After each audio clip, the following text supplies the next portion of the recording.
आज हम एक बहुत ही दिलचस्प संदेश पर नजर डालने वाले हैं। जी। ये संदेश दाजी का है, जो पूज्य श्री लालाजी महाराज के 153वें जन्मोत्सव के मौके पर दिया गया था। और मौका भी था बसंत पंचमी का। बिल्कुल। हम सब बसंत पंचमी को मतलब मौसम के बदलने या सरस्वती पूजा से जोड़ते हैं। हाँ, आमतौर पर तो यही होता है। पर इस संदेश के हिसाब से यह वो दिन था जब दिव्य प्रकाश ने पृथ्वी पर अवतरित होने का चयन किया था। और ये संदेश एक तरह से उसी प्रकाश की पूरी यात्रा के बारे में है। अच्छा। ये सिर्फ एक व्यक्ति की कहानी नहीं है, बल्कि एक पूरी आध्यात्मिक परंपरा की, एक गुरु शिष्य रिश्ते की कहानी है जो इतनी गहरी है कि उसकी मिसालें दिव्य लोकों से दी गई। तो चलिए आज इसी कहानी के धागे खोलते हैं।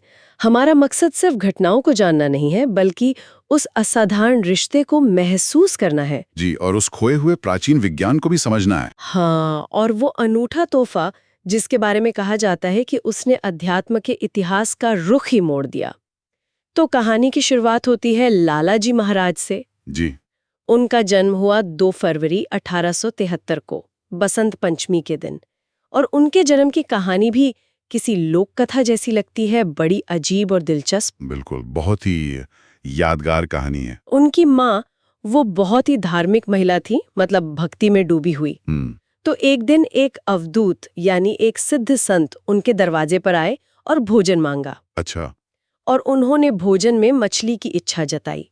अब मुश्किल ये थी कि वो परिवार तो शाकाहारी था। ओहो, तो फिर क्या हुआ?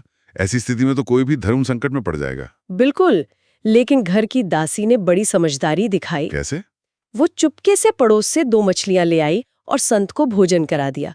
उनकी माँ को इस बात का पता भी नहीं चला। अच्छा। भोजन के बाद संत बहुत प्रसन्न हुए और उन्होंने उनकी माँ से पूछा, बताओ तुम्हें क्या कष्ट है? और उन्होंने अपनी संतानहीन होने की बात बताई होगी। नहीं, उन्होंने तो शर्म के मारे कुछ नहीं कहा, पर दासी ने बता दिया कि मालकिन की कोई संतान नहीं है। ये सुनकर संत बस मुस्कुराए। उन्होंने आकाश की ओर अपनी उंगलियां उठाईं और बोले, 1 2 1 2। बस इतना ही? हाँ, और बस इतना कहकर वो चले गए। फिर कभी दिखाई नहीं दिए। 1 2 1 2, इसका क्या मतलब हुआ? ये तो बड़ी रहस्यमय भविष्यवाणी है। शुरुआत में तो किसी को कुछ समझ नहीं आया, लेकिन ठीक अगले साल बसंत पंचमी के ही दिन उनके पहले बेटे का जन्म हुआ। अच्छा। और यही थे फतेहगढ़ के रामचंद्र, जिन्हें दुनिया ने बाद में लालाजी महाराज के नाम से जाना। वाह, यहाँ से बात और भी गहरी होती है।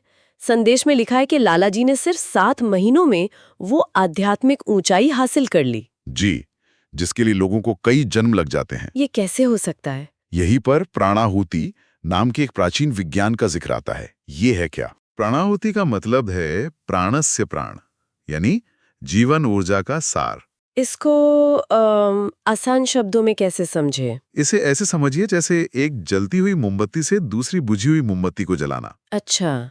यहाँ ज्ञान या शब्द नहीं, बल्कि गुरु अपनी आध्यात्मिक ऊर्जा का एक अंश सीधे शिष्य के हृदय में भेजता है, जिससे उसकी आध्यात्मिक यात्रा बहुत तेज हो जाती है। मतलब ये सिर्फ बातें या सिखाने वाली चीज नहीं थी, बल्कि दिल से दिल तक ऊर्जा का एक असली लेन देन था। बिल्कुल, एक लाइफ कनेक्शन कह सकते हैं। यह एक बहुत गूढ़ ज्ञान है, जिसे अयोध्या के भगवान श्री रामचंद्र जी से भी 77 पीढ़ी पहले पूज्य श्री ऋषभदेव जी महाराज ने शुरू किया था। इतना पुराना? जी, और इसकी खासियत ये थी कि यह साधक को घर परिवार में रहते हुए ही ऊंची अवस्था तक पहुंचा सकती थी।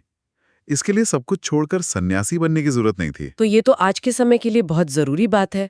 पर अगर ये इतनी पुरानी विद्या थी, तो बीच में कहाँ चली गई थी?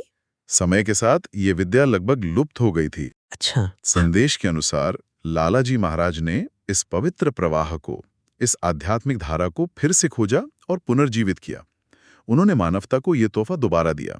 तो लालाजी के आने से ये प्राचीन विद्या तो वापस आ गई, लेकिन कहानी में एक गुरु है, तो एक शिष्य भी तो होगा। बिल्कुल। इस ज्ञान को आगे कौन ले गया? कहानी आगे बढ़ती है शाहजहांपुर में, जहां रामचंद्र नाम के एक युवक थे, जिन्हें हम सब बाबूजी के नाम से जानते हैं। जी। उन्होंने फतेहगढ़ के इस संत लालाजी के बारे में सुना, और सिर्फ नाम सुनने भर से उनके अंदर एक ऐसी कशिश पैदा हुई कि वो उनसे मिलने चल पड़े।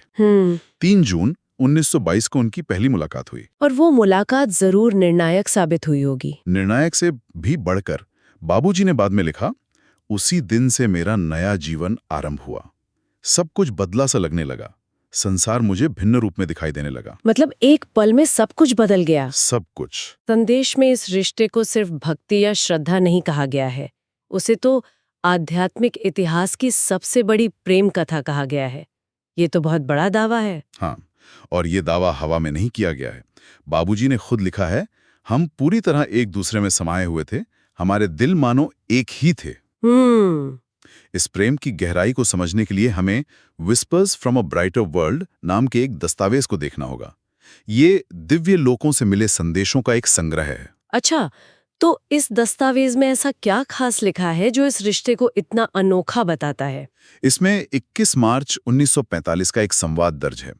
पहले स्वामी विवेकानंद बाबूजी को संबोधित करते हुए लालाजी के प्रेम के बारे में कहते हैं। क्या कहते हैं? वो कहते हैं, लोग ईश्वर के लिए घर छोड़ देते हैं, उन्होंने तुम्हारे लिए अपना घर छोड़ दिया।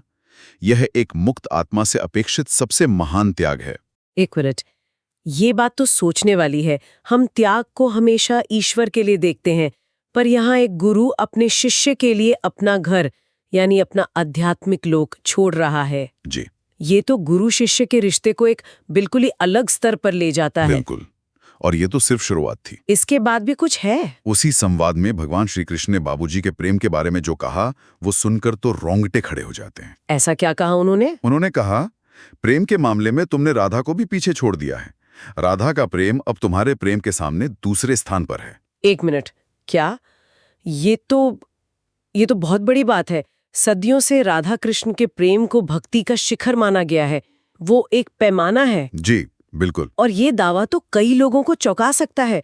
मतलब हम यहाँ एक ऐसे मानवीय रिश्ते की बात कर रहे हैं जिसे दैवीय प्रेम से भी ऊपर रखा जा रहा है। जी, ये उस प्रेम की पराकाष्ठा को दिखाता है। ये एक ऐसी तड़प थी, एक ऐसा जुड़ाव था कि बाबूजी एक पल के लिए भी लालाजी के बिना अपने अस्तित्व की कल्पना नहीं कर सकते थे। और ये शारीरिक मौजूदगी की बात नहीं थी, क्योंकि लालाजी तो 1931 में ही शरीर छोड़ चुके थे। ये उस आध्यात्मिक जुड़ाव की बात थी जहां गुरु शिष्य की सांसों की सांस बन गए थे। ठीक है, तो इस असाधारण प्रेम का, इस अद्वितीय रिश्ते का नतीजा क्या निकला? ये हमें उस घटना की तरफ ले जाता है जिसे स्रोत में सृष्टि के आरंभ से अब तक का पहला उदाहरण बताया गया है। इसके ठीक 3 दिन बाद, यानी 24 मार्च 1945 को एक अभूतपूर्व घटना घटी। क्या हुआ उस दिन? लालाजी ने अपने शिष्य बाबूजी को सीधे परम सत्ता से दीक्षा दिलवाने का प्रबंध किया। सीधे परम सत्ता से? जी, मतलब गुरु ने शिष्य को सीधे स्रोत से जोड़ दिया। इस पर भगवान श्री कृष्ण ने कहा, यह अत्यंत शुभ दिवस है। सृष्टि के आरंभ से इस प्रकार का यह प्रथम उदाहरण है। चलिए इसे और समझते हैं। प्रत्यक्ष दीक्षा की यह विधि, अगर किसी ऐसे व्यक्ति को समझाना हो जिसे अध्यात्म की ज्यादा जानकारी नहीं है, तो आसान शब्दों में इसका मतलब क्या हुआ? बहुत अच्छा सवाल है। क्या ये एक तरह का आध्यात्मिक ग्रेजुएशन था, सीधे टॉप अथॉरिटी से? हाँ, आप इसे ठीक वैसा ही समझ सकती हैं। जैसे दीक्षांत समारोह में यूनिवर्सिटी का चांसलर आपको डिग्री देता है, यहाँ गुरु जो खुद चांसलर की हैसियत रखता है, वो शिष्य को सीधे ब्रह्मांड की सर्वोच्च सत्ता यानी अल्टीमेट के सामने प्रस्तुत कर रहा है। गुरु बीच से हट जाता है। और सबसे हैरान करने वाली बात तो ये थी कि ये प्रत्यक्ष दीक्षा की विधि खुद लालाजी की अपनी खोज थी। बिल्कुल, संदेश में लालाजी का कथन साफ लिखा है, प्रत्यक्ष दीक्षा पूरी तरह मेरी विधि है। ये पहले कभी किसी की समझ में नहीं आई थी और न ही इसे कभी व्यवहार में लाया गया था। सोचिए, उन्होंने एक ऐसा आध्यात्मिक रहस्य खोज निकाला जो उनसे पहले कोई नहीं जानता था। मतलब उन्होंने एक ऐसा रास्ता खोजा जो उन्हें सीधे शिखर तक ले जा सकता था। जी, पर वो उस पे खुद नहीं चले, बल्कि अपने शिष्य को उस पर आगे कर दिया। उन्होंने ऐसा ही किया। उन्होंने इस सर्वोच्च रहस्य को अपने प्यारे शिष्य के लिए बचा कर रखा। ये वो प्रेम था जो तर्क से परे है।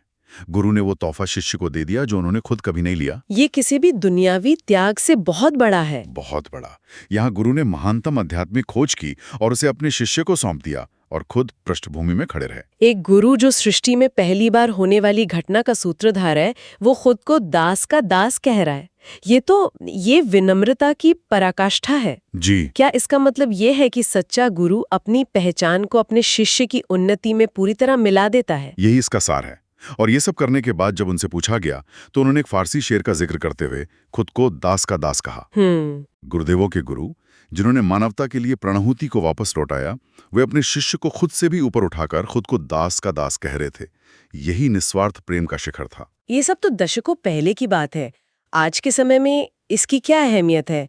आज के अभ्यासियों के लिए इसका क्या मतलब है? क्या ये सिर्फ एक खूबसूरत कहानी बनकर रह गई है? नहीं, संदेश ये बिल्कुल साफ करता है कि ये सिर्फ इतिहास नहीं है। तो फिर क्या है? ये एक जीती जागती विरासत है। ये कोई गुजरी ही कहानी नहीं, बल्कि एक लगातार बहने वाली नदी है। तो आप कह रहे हैं कि जब आज कोई ध्यान में बैठता है तो वो सिर्फ एक तकनीक का इस्तेमाल नहीं कर रहा, नहीं, बल्कि वो उसी ऊर्जा के करंट से जुड़ रहा है जो कभी लालाजी और बाबूजी के बीच बहता था। ठीक यही बात। संदेश के अनुसार जब कोई साधक अपने दिल में उस अवर्णनीय तड़प को, उस खिंचाव को महसूस करता है, हाँ, तो वह असल में उसी प्रेम की गूंज को महसूस कर रहा होता है जिसने राधा के प्रेम को भी पार कर दिया था। अच्छा, ये विरासत, ये जन्मसिद्ध अधिकार आज भी हर अभ्यासी के लिए उपलब्ध है।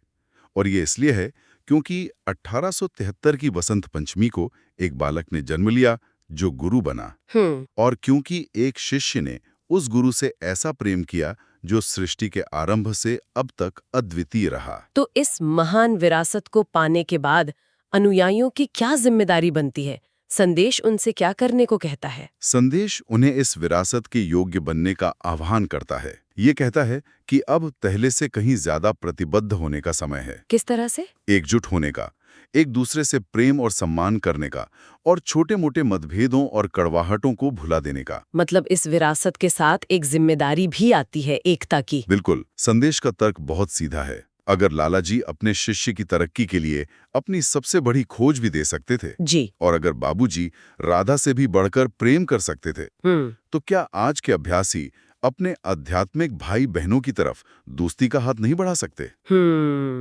सोचने वाली बात है। क्या वो छोटी छोटी बातों को दिल से लगाकर रखने के बजाय उन्हें छोड़ नहीं सकते? संदेश कहता है कि तभी वे उन आशीर्वादों के सही पात्र बन पाएंगे जो उन पर बरसाए जा रहे हैं। तो हमने अपनी बात बसंत पंचमी से शुरू की थी, जो एक मौसम के बदलने का प्रतीक है, और हम एक ऐसी आध्यात्मिक प्रेम कथा तक पहुंचे जिसके बारे में स्रोत का दावा है कि उसकी कोई मिसाल नहीं है। जी, इसमें खोए हुए विज्ञान की वापसी है, और एक ऐसा तोहफा है जो सृष्टि में पहले कभी नहीं दिया गया। और इस पूरी कहानी का निचोड़ ये है कि ये विरासत सिर्फ अतीत की बात नहीं, बल्कि एक जिंदा आध्यात्मिक प्रवाह है जो आज भी मौजूद है। और शायद सबसे गहरा सच ये है कि एक सच्चे गुरु का सबसे बड़ा आनंद अपने शिष्य को खुद से भी आगे बढ़ते हुए देखना है। ये त्याग नहीं है, या आनंद की पराकाष्ठा है। स्रोत हमें ये सोचने पर मजबूर करता है कि इस विरासत के उत्तराधिकारी इसके साथ क्या करेंगे, पर ये एक बड़ा सवाल भी खड़ा करता है ना? क्या? अगर किसी गुरु का सबसे बड़ा सुख अपने शिष्य को खुद से भी ऊपर उठाना है, तो हमारे अपने जीवन में हम किसी दूसरे को सबसे बड़ा उपहार क्या दे सकते हैं? और शायद ये उपहार त्याग के भाव से नहीं, बल्कि एक ऐसे गहरे आनंद से आता है जो पाने वाले को हमसे भी ऊंचा उठा दे। शायद यही इस प्रेम कथा का सार्वभौमिक संदेश है जो हर रिश्ते पर, हर बातचीत पर लागू हो सकता है।